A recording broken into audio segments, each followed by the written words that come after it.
Hi everyone, I am here with a Bible reading. I hope you guys are having a good day. It looks like we're going to have a very good reading today. Romans chapter 13, which it'll be the Apostle Paul, the Apostle to the Gentiles speaking. Just wanted you to know. And we'll be reading probably the most popular psalm that people know, Psalm 23. I've seen it so many times at the funeral homes for the obituary cards and stuff. A lot of people get Psalm 23 on there. And, sometimes they say that in their, when they're talking at the podium, the pastor, for the service. And it's on pictures and everything. Psalm 23, the Lord is my shepherd. By David, of course. And then Proverbs chapter 20, verse 11. Alright, so let's get down there. Hopefully this won't be too long, because it's got a lot of good points in it. So prepare for me to be stopping through it, talking about it. Okay, we're going to first talk about submission to governing authorities. Let everyone be subject to the governing authorities. Senators, if you're president, you're supposed to have respect and pray for your leaders. It says so in the Bible. Whether you like our president or not, we're supposed to pray for our leaders. Thank you, Sherm. What? It sounds so much less noisy in here now for the video, doesn't it? Don't you think? Yeah. Sherm's so weak. He takes the Tylenol and he can't stay awake. He's all passed out on the couch. But we didn't go to bed till like 8 a.m.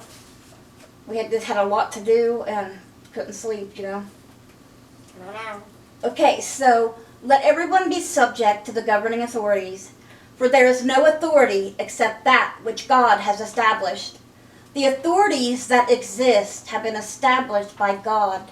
Consequently, whoever rebels against the authority is rebellious against what God has instituted, and those who do so will bring judgment on themselves.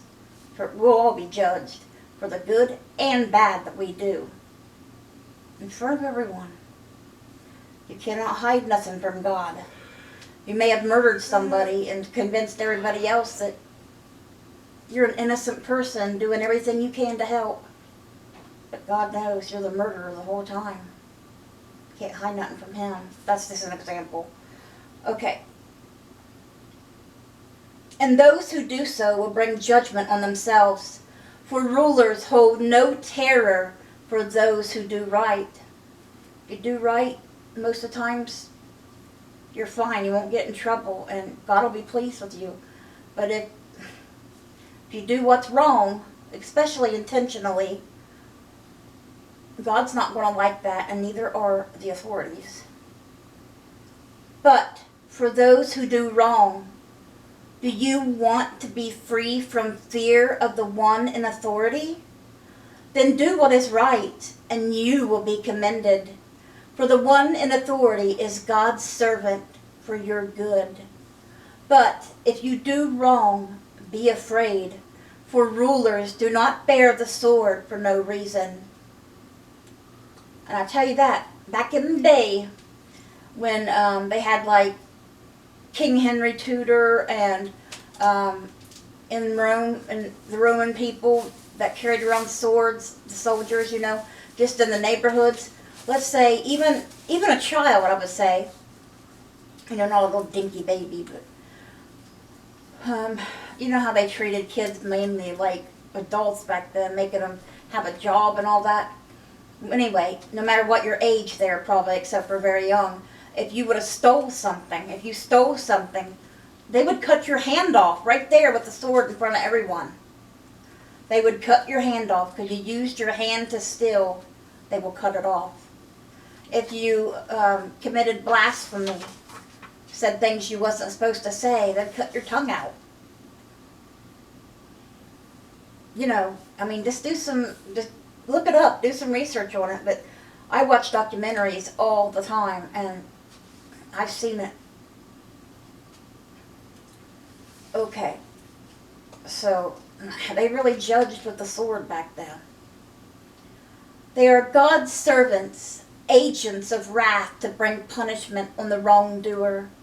Therefore, it is necessary to submit to the authorities, not only because of possible punishment, but also as a matter of conscience. So you know you've done everything that you could to the best of your ability, or you didn't do something and everybody thinks you did, but you didn't. God knows, and you'll have a clear conscience. It won't be nagging at you all the time. I really did do that. I really did do that, and they believe I didn't, but I did. And, you know, your mind fighting with you all the time. This is also why you pay taxes, for the authorities are God's servants who give their full time to governing. Give to everyone what you owe them. If you owe taxes, pay taxes. If revenue, then revenue. If respect, then respect. If honor, then honor. Love fulfills the law.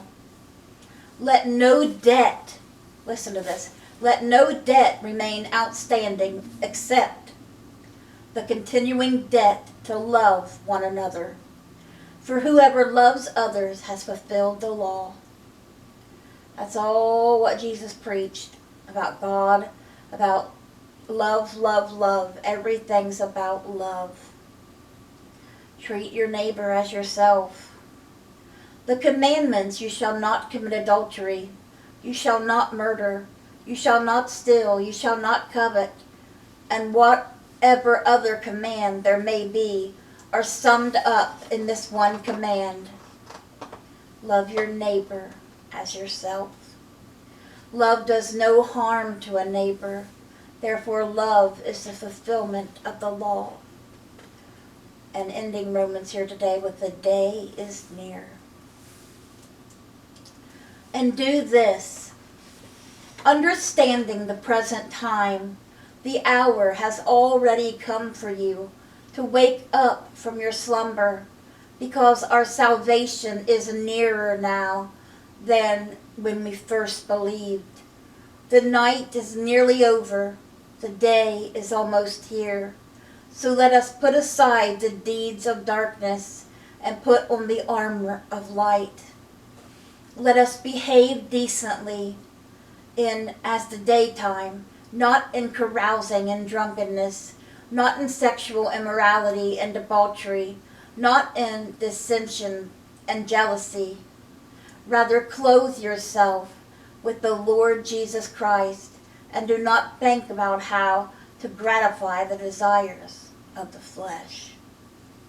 Don't worry about satisfying the people of this world. We're here today and going tomorrow, but it's up to you where you want to go. Where you choose to go, you can't blame no one but yourself. Remember that.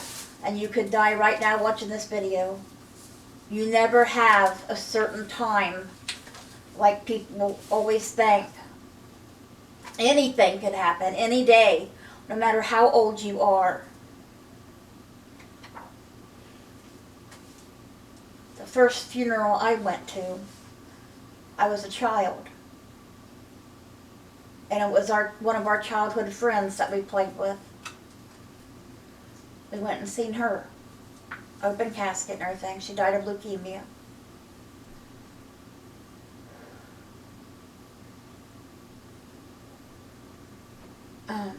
My niece Abby and her fiance and his family, they had a little girl, I think she was 2, and she had something wrong with her and she passed away last year, I believe, or earlier this year. So you know, it could happen to anybody at any age. Tomorrow is not promised. So remember that. Don't worry about the people on this earth, what they think of you, because God knows the truth. No matter what they tell others, God knows.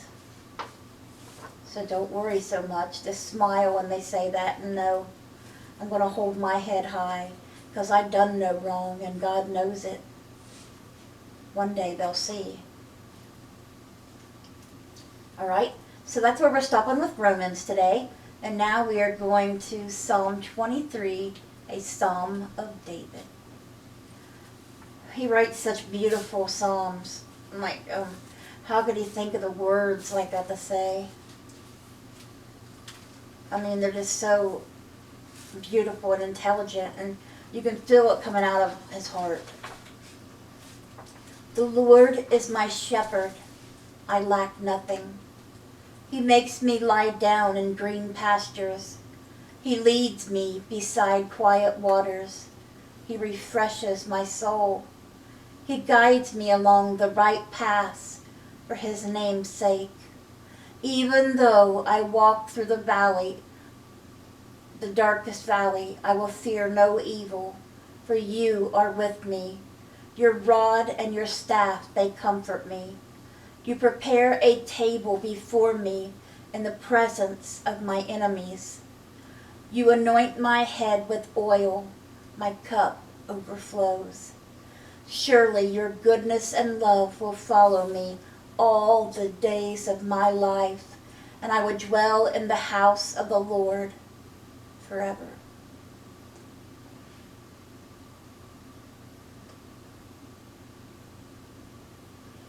I love that part.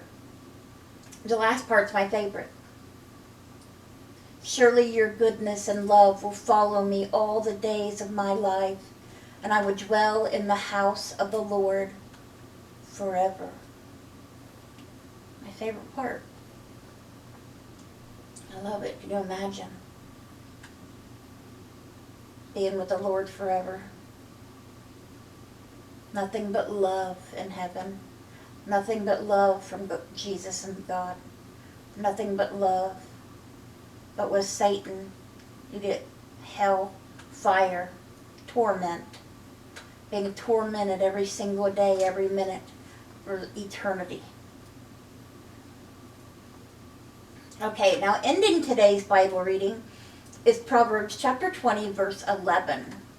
And that says, even small children are known by their actions, so is their conduct really pure and upright? Is it?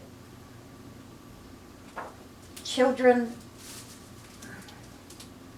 yeah, everybody's known by their actions, but you got to look at their parents and stuff. You know, when they're little like that, are they acting like how their parents act? Because kids will imitate. You know, try to imitate their parents. Like little boys look up to their daddies and stuff. But what if daddy's doing bad things and hitting mommy and cussing and screaming all the time, hitting him and her as well? That might be why the bad behavior is there. But even with stuff like that, some want to be even better and are good through all of that. But everybody's known by their actions. Ever heard the saying, actions speak louder than words? It's true. Words don't really matter. It's how a person acts is what counts. Okay, guys, that was our Bible reading for today. I hope it touched your hearts.